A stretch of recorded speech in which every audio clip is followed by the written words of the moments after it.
Bunyi apa mak dah husky ni? Macam kapal selam. Teruk bunyi dia. So hari ni segi husky 150. Motor ni mileage baru. Kejap. Okey, kau kena main dia punya meter. Killer satu problem ni. Keluar pun. Mileage baru 32,000. 32,000. Bunyi bancai macam ni. Motor skuter ni kau jaga minyak hitam. Tapi agak-agak motor ni apa masalah? Kita try buka dulu. Sebelum kita buka enjin, kita buka bahagian CVT dulu. Tapi kau rasa bahagian enjin ke bahagian CVT yang punya? Sebelum kita teruskan video, cuba kau teka kat bawah. Kita iklan kejap. So untuk korang mana ada masalah motor skuter contoh nak buat top offset tu, motor ADV yang banyak masalah overheat ke, baru overheat ke, motor husky ke, motor NVAC apa semua ada masalah bunyi pelik-pelik, kau boleh datang ke mana-mana Cawangan dan garaj. Tak pun fokus dekat Cawangan yang fokus buat skuter macam TVI Kajang dengan Bukit Mewah Kajang. Tak pun boleh follow je package kita yang kita sediakan untuk top set dan nasihat sehari tu pun boleh juga. Just tengok kita punya package kat ujung video tu nanti. So apa-apa boleh PM kita untuk booking slot. Sebelum aku tembak bahagian enjin, kita buka bahagian CVT dulu. Motor husky ni dia yang best ni, barang bangkuk dia besar tapi masalah dia punya hose minyak apa semua dekat bahagian CVT. Tapi kalau kau nak overhaul, kau nak turun top set, nak turun enjin, memang kau kena cabut dulu tayar. Itu yang lecehnya. Tapi kalau bahagian CVT tak kacau, kita buka dulu bahagian CVT dulu. Ni kalau motor husky ni aku cakap hose brake dia ini dia akan melekat kat bahagian tepi sini laluan dia. Kalau bahagian CVT tak ada masalah, kau selak je ke atas. Tapi kalau nak buka enjin kau kena cabut tayar semua dulu, nak cabut kaliper. Kita buka lain pula.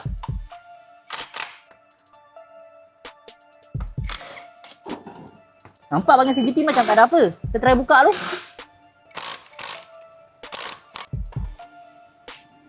Kalau tengok belting macam belting baru baru tukar ni. Agak-agak apa masalah? Kita cek roller dia pula. Kita cek roller dia. Roller Euclid memang dah longgar. Ini buka dah jatuh. Roller pun just makan motor standard ni. Makan pun makan-makan normal lah. Makan-makan sikit. Tapi biasa kalau makan macam ni tak bunyi macam bising macam tu kan. Kita cek benda lain lah.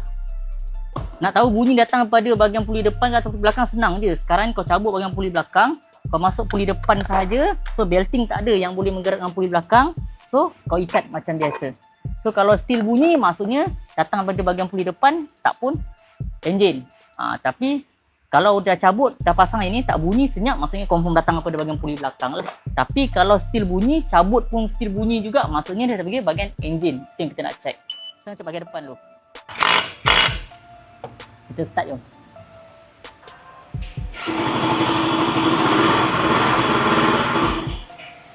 Seram bunyi dia. So bukan pakai puli belakang punca dia. Kita buka puli depan lah semua. Aku suspect motor ni bearing crankshaft dia pecah. Tapi kita check ni fit tak goyang langsung. Ini trik dia. Sebab aku dah beberapa kali dah jumpa case motor S9 Husky yang bearing crankshaft dia pecah. Okey, ambil skru puli depan dia, ikat sampai ketat sampai habis.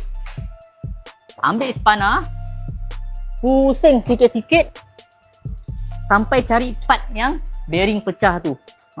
Sebab dia ada satu port, biasanya satu point je yang bearing dia pecah tu yang bunyi barai. Ni aku pusing sikit, aku try goyang. Okey, fit. Tak jumpa point bearing dia pecah. Okey, try pusing lagi. Ni. Fit. Okey, ini part dia goyang. Ni kalau pegang pun, goyang teruk ni. So motor ni confirm lah kena overhaul. So kita pun dah update dekat owner pun dah proceed untuk overhaul. Nak tengok tak video part 2? Macam mana kita overhaul, lepas tu tengok macam mana kedudukan rupa bearing crankshaft dia yang pecah. Tunggu video part 2 nanti kita tunjuk.